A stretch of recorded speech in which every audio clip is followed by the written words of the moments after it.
Welcome to Black Girl Depressed Podcast. My name is Tanisha.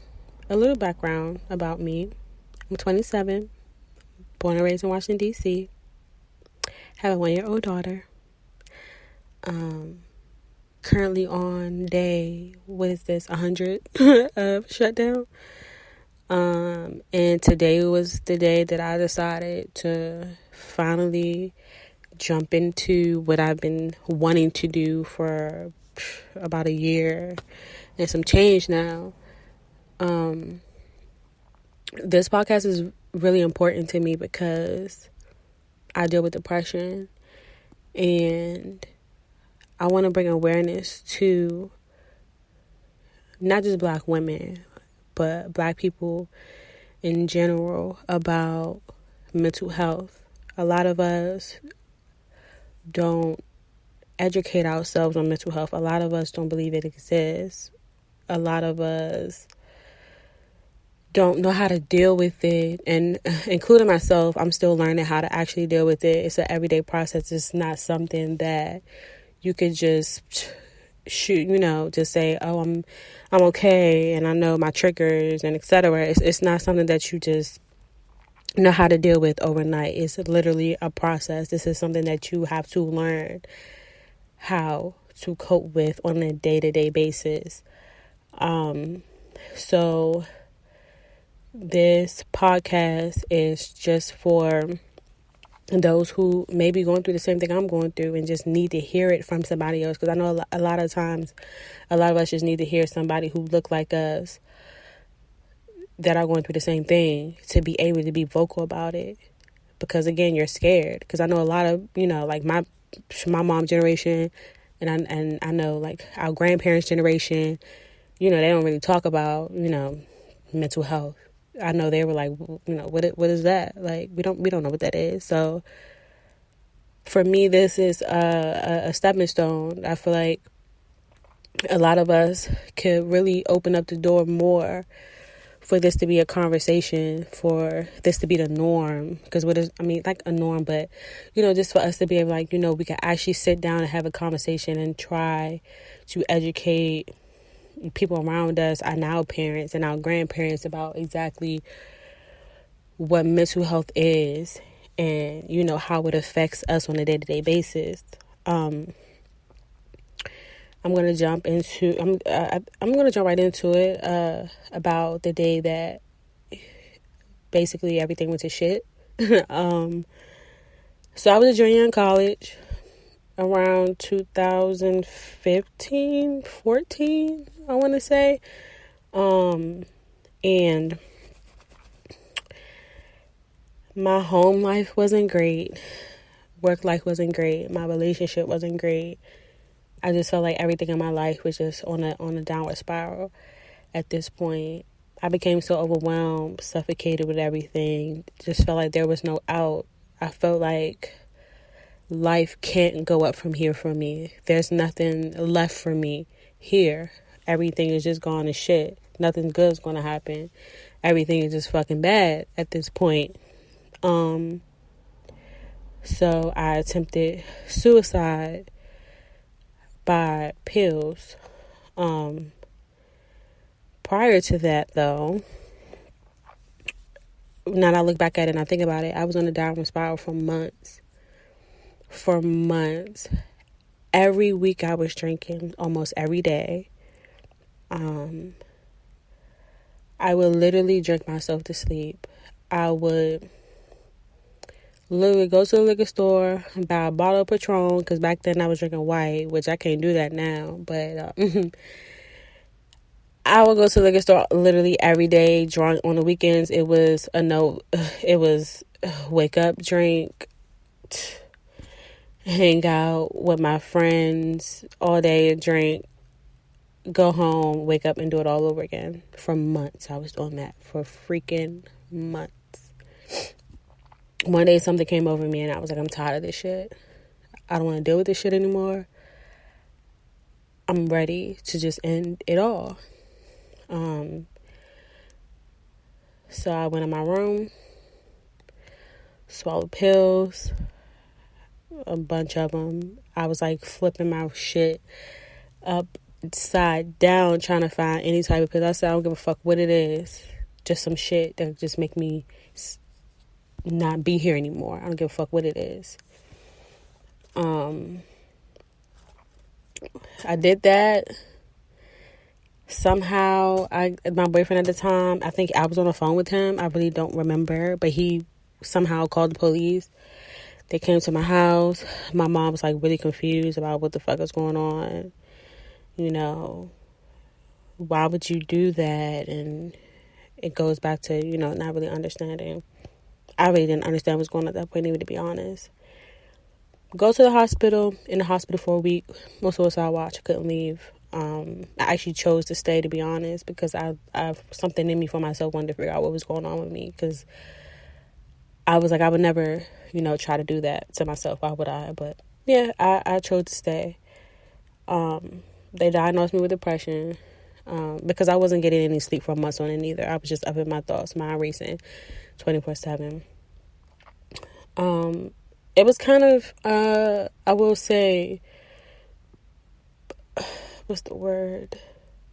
It was a relief to know what was going on with me, but I also didn't understand it either. So during that time, they were asking me, did I want to go to therapy? I said yeah in the moment, but in the moment, but then I changed my mind and said no, because I was like, this is just not something, you know, this is something that I'll get over. I'll, you know, deal with it.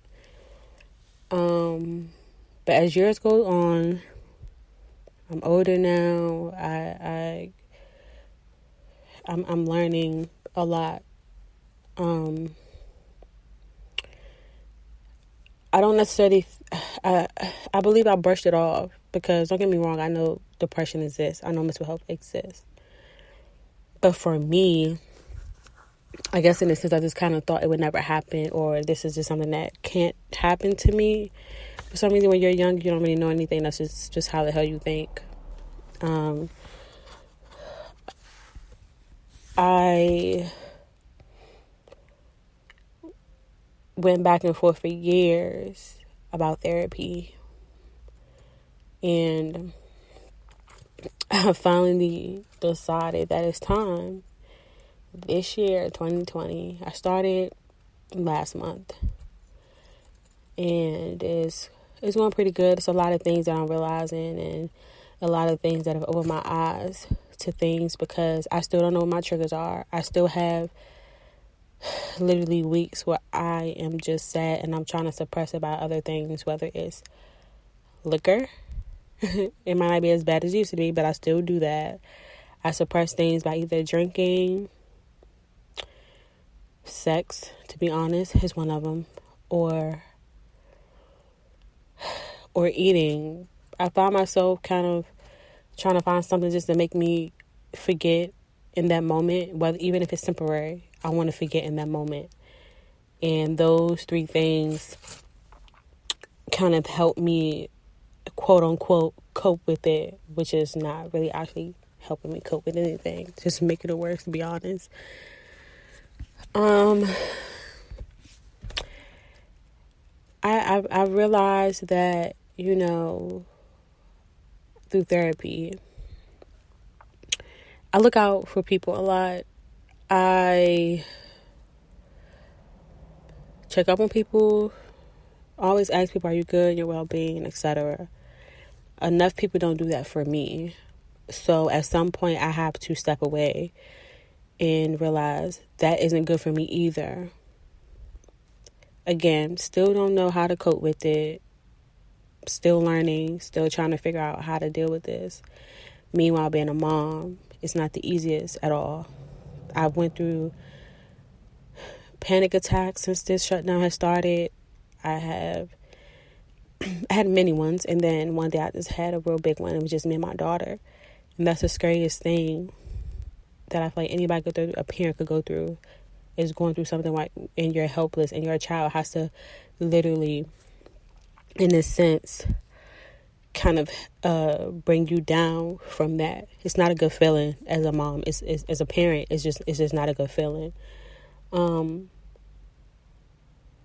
So this podcast, I will be talking about all of my experiences, even the things that I still go through. Still to this day, me going through therapy, me dealing with, being a mom, with dealing with depression, this freaking quarantine, dealing with depression, because being in the house, which is crazy because I'm an introvert, I actually like being home, but not literally having a choice to like go somewhere is driving me insane. Like, before this happened, like, you had a choice. Like, I want to stay in the house. Now it's like, oh, you don't even have a choice. There's no option. The most I do for fun nowadays is go to Target. And Target closes, at 9 o'clock now? That's what I do for fun. I go to Target, or I go to Total Wine and get me 3-4 bottles of wine. And I've been doing that a lot lately. So that's kind of getting a little out of hand if you ask me. But yeah, and I work out. I go for runs more. I will say that's the good thing that came out of this. I've been definitely more focused on me losing weight and getting back to being fit, because I definitely used to be like fit, and my depression the past year has kind of messed me up a little bit. The past year was rough. It has been a rough year the past year than it has been recently, but yeah. So I'm getting back into my athletic self that I used to be, because I said I refuse to gain any quarantine weight. I'm not doing that. I'm not sitting in the house eating all day. I'm already battling one thing. I don't need to battle obesity either, which would never happen because I have a fear of that too. So this podcast is for all my Black women, even my men, if you're listening to this, just my Black people in general, to be able to sit here and know that you're not in this alone, that there's somebody, me, that is going through the same thing. And people will look at my life and say, oh, you live a normal life. But yeah, I deal with depression also. And people may look at you, because I know people look at me and say, oh, she got her shit together. No, the fuck I do not. I could probably cry often than I should, but I do. And I'm realizing it's okay to cry, though. It's okay. But just because I seem to have my shit together, I don't. And that shit is okay to say you're not okay. That shit is okay.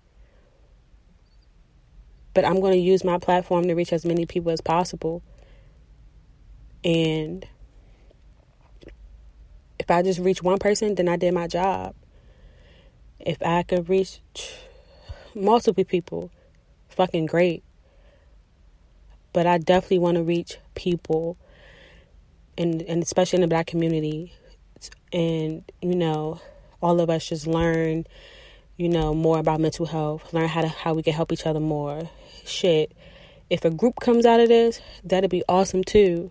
But I definitely want to be able to just tell my story and tell what I go through still on a daily basis, because even this week has been a little hard for me. The past week has been definitely hard for me. I've been such in an up and down space, up and down mood. I'm like, I don't know what to do. I feel like I'm suffocating. But I just know, especially with God, that I can get through it. And I want to let everybody know that too. Like, with God, we would get through it, because He will see fit that, that we're okay. And when you have faith, nothing can touch you. So thank you for listening for my first episode. And I'm really excited to see where this podcast goes and how much I can do to help people on here.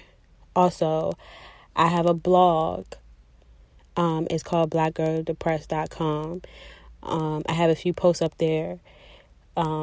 You guys can also read and find out a little more about me. A lot of those situations I will kind of talk about in the podcast, but I will just go a little more in depth about it.